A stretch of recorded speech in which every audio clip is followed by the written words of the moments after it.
What 80s horror movie was a very formative one for a lot of fans out there when they were kids? It was also apparently cursed.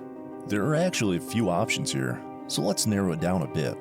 This 1982 film also contributed to the fear of clowns, and even people who have never seen the movie have probably heard the phrase, "They're here," in that terrifying sing-song tone. If you're still not sure, Craig T. Nelson is incredibly disappointed in you. Poltergeist wasn't just bad luck for the Freeling family residing in that home. A lot of people associated with the film experienced horrible things in real life. Welcome to Creepy Unsolved.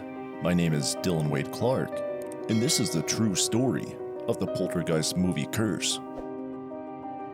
It may surprise people who aren't familiar with the film Poltergeist that the director behind it also was responsible for Texas Chainsaw Massacre, Tobe Hooper. Steven Spielberg was also a writer for the film, letting it some street cred through his involvement. The Freeling family is at the heart of the film. The father, Steve Freeling, played by Craig T. Nelson. The mother, Diane, played by Jo Beth Williams. Oldest daughter, Dana, was played by Dominique Dunne, a name that'll ring a bell for true crime fans. The son in the family, Robbie, was played by Oliver Robbins.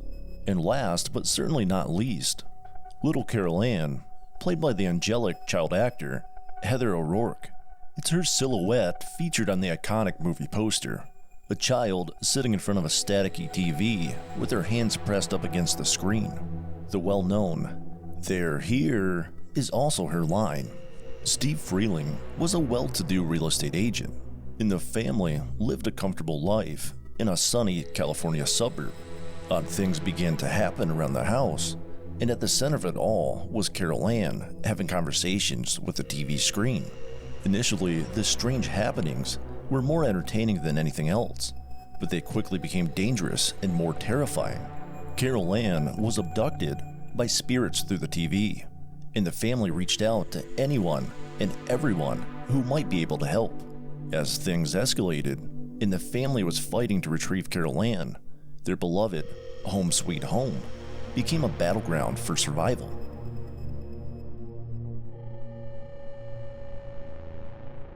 Dominique was 22 years old when Poltergeist was released in 1982, but just weeks before her 23rd birthday in November of that year, she passed away. Naturally, the loss of anyone that young is tragic, but her death aimed a spotlight at a major social issue, domestic violence. For over a year, she dated sous chef John Sweeney. Their relationship took off like a rocket, and they moved in together after just a few weeks. Unfortunately, Dominique discovered too late that Sweeney was abusive, and there were several situations where he attacked her physically. After a particularly vicious fight, the young actress had enough and left Sweeney. What people don't always realize is that one of the most dangerous times in an abusive relationship is when the abused partner decides to leave. This was certainly true for Dominique. Sweeney showed up at Dominique's family home while she was rehearsing lines with a fellow actor, and naturally, Sweeney made sure things took a violent turn. He began to strangle Dominique, and the friend she had at her house with her called the police. When law enforcement arrived, they placed John Sweeney under arrest and made sure Dominique received medical care as quickly as possible. The damage had been done though. Sweeney had strangled her until she was unconscious, and though she was resuscitated at the hospital, she was brain dead. She was on life support for 5 days before her family made the decision to remove her from the machines. In one of the most egregious miscarriages of justice, even with Sweeney confessing to the police that he choked Dominique and then tried to kill himself, he was acquitted of second-degree murder and found guilty of the much lesser charges of voluntary manslaughter and assault. Sentenced to a mere 6.5 years, Sweeney didn't even serve half of that before being released. Dominique's family was understandably outraged and worked hard to make sure the public knew who he was and what he had done as he went on about rebuilding his life. The patriarch of the Dunne family was producer, journalist, and crime writer Dominic Dunne. known especially for his coverage of the Eric and Lyle Mendez and O.J. Simpson trials. Dominique had been set to participate in the filming of Poltergeist 2, but sadly passed away before the sequel was complete.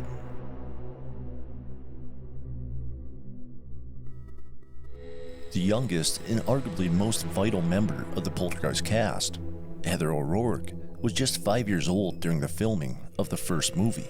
She steadily accrued more acting credits once people saw what she was already capable of at her age, and was the star of not only the sequel to Poltergeist, but the third installment as well. While Heather's death was due to more natural causes than Dominique's, it was no less tragic. The child actor, who undoubtedly had an incredible career ahead of her, passed away at the age of 12. A new documentary scheduled to release in February 2026 is supposed to reveal the entire truth of her death, with no indications of how closely that truth follows the commonly accepted story. The most commonly known story is that she was being treated for a condition she didn't have, while the real issue went undiscovered. Doctors were treating her for Crohn's disease, when the true danger had been with her since birth, a bowel obstruction that could have been fixed if it had been identified.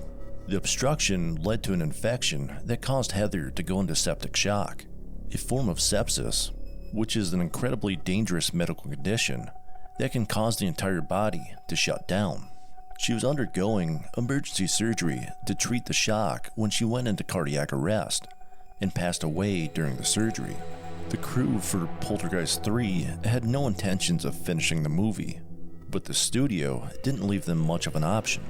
The final scene where Carol Ann is rescued, you've probably noticed that audiences don't ever see her face. That's because a body double was used to complete Carol Ann's scenes.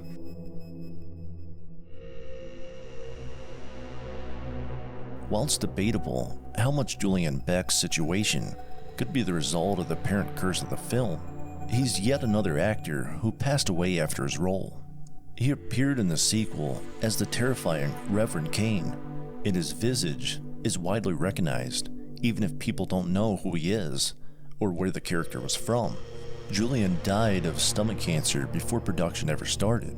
Thereafter, a mold taken of his face, unknown if it's prior to or after his death, was used to try and recreate his unique features for the actor that took his place in Poltergeist 3.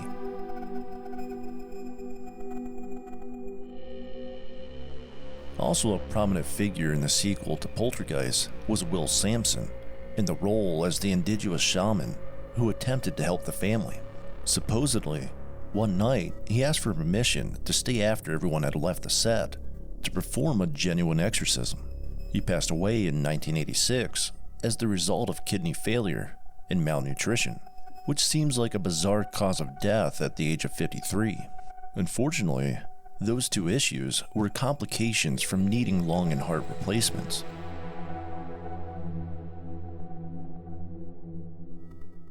Towards the end of the first film, Diane Freeling got caught in a hole that was dug for the family's new swimming pool. An intense rainstorm had been ravaging the home, and she couldn't escape the mud and muck. Caskets and skeletons began to pop up from the soil, and Diane finds herself face to face with the dead at every turn. Rumors have circulated for years that the skeletons used in the scene weren't just incredible replications, they were real skeletons. Many people believe the use of the deceased was what caused the curse of the Poltergeist franchise, as the eternal slumber had been disturbed. A member of the makeup department, Craig Reardon, provided fascinating information about the movie history while dismissing the rumors that using the skeletons could have been responsible. He confirmed that human skeletons have been used in films for years, primarily because of budget cuts. It was far more common in the past for bodies to be donated to universities or other institutions, often for teaching purposes. Some of them would end up in shops, and if a movie happened to pinch pennies, it was less expensive to acquire an actual skeleton than have someone create an entirely new one through sculpting and other means. Those sports fans are usually someone's first thought when it comes to superstitions. Lucky socks, lucky jerseys, things they can't do or say on game day. As horror fans, we're not too different. The terrifying movies we know and love might just be a bit scarier if they have real-life implications. However, many people involved in the film directly have been horrified over the years by the idea that something, like a curse, could result in so much loss. They feel like it cheapens the real-life tragedies that occurred, and especially in Dominique's case, takes some of the blame away from John Sweeney. So, was the film or the franchise cursed? Ultimately, it sounds like that's not the case. But what are your thoughts?